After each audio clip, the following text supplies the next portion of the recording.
Crusher യൂണിറ്റുകളിൽ നിർമ്മാണ സാമഗ്രികൾ വിൽക്കുമ്പോൾ ബില്ലിൽ കൃത്രിമം കാട്ടുന്നത് മൂലം നികുതി ഇനത്തിൽ സംസ്ഥാനത്തിന് നഷ്ടമാകുന്നത് വൻതുക. വാണിജ്യ നികുതി വകുപ്പ് ഉദ്യോഗസ്ഥരും കോഴ വാങ്ങി ഇതിന് കൂട്ടുനിൽക്കുന്നതിന്റെ തെളിവുകൾ ന്യൂസ് 18 ലഭിച്ചു. തിരുവനന്തപുരം ആനാവൂരിലെ സ്വകാര്യ ക്രഷർ യൂണിറ്റിലും നെയ്യാറ്റിൻകര അറക്കുന്ന് ചെക്ക് പോസ്റ്റിലും ക്രമക്കേട് നടക്കുന്നതിന്റെ തെളിവുകളാണ് ന്യൂസ് 18 നടത്തിയ അന്വേഷണത്തിൽ ലഭിച്ചത്.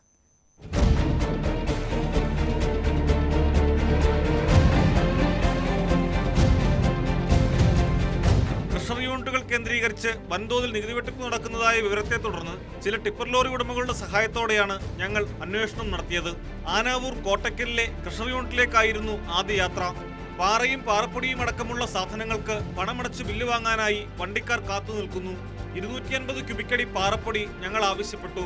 അതിന് നികുതിയടക്കം 6750 രൂപയാണ് ഇവിടെ വില.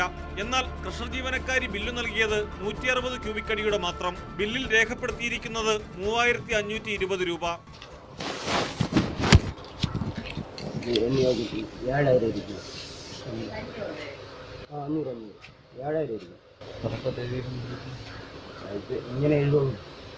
മുഴുവൻ തുകയ്ക്കുമുള്ള ബില്ല് ചോദിച്ചാൽ വേണമെങ്കിൽ കൊണ്ടുപോയാൽ മതിയെന്നാണ് മറുപടി. തുടർന്ന് അവർ നൽകിയ സ്ലിപ്പ് കാണിച്ച് ലോഡ് നിറച്ച ശേഷം ഞങ്ങൾ അറക്കുന്ന് ചെക്ക് പോസ്റ്റിലെത്തി. ക്രഷറിൽ നിന്ന് നൽകിയ ബില്ല് കാണിച്ചാൽ വണ്ടി വലിയതാണോ എന്ന് മാത്രം ചോദിക്കും. 100 രൂപ പടി മേശപ്പുറത്ത് വെച്ചാൽ ബില്ലിൽ സീലടിച്ച് ചെക്ക് പോസ്റ്റ് കടക്കാം.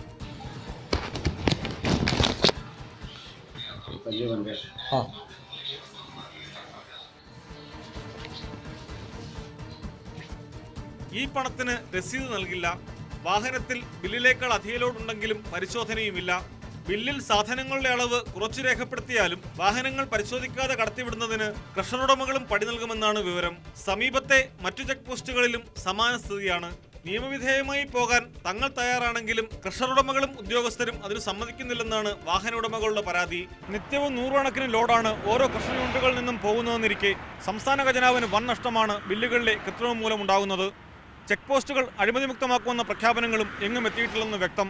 ക്യാമറാമാൻ ബിപിൻ മുരളിക്കൊപ്പം പ്രദീപ് സി നെടുമൺ, ന്യൂസ് 18.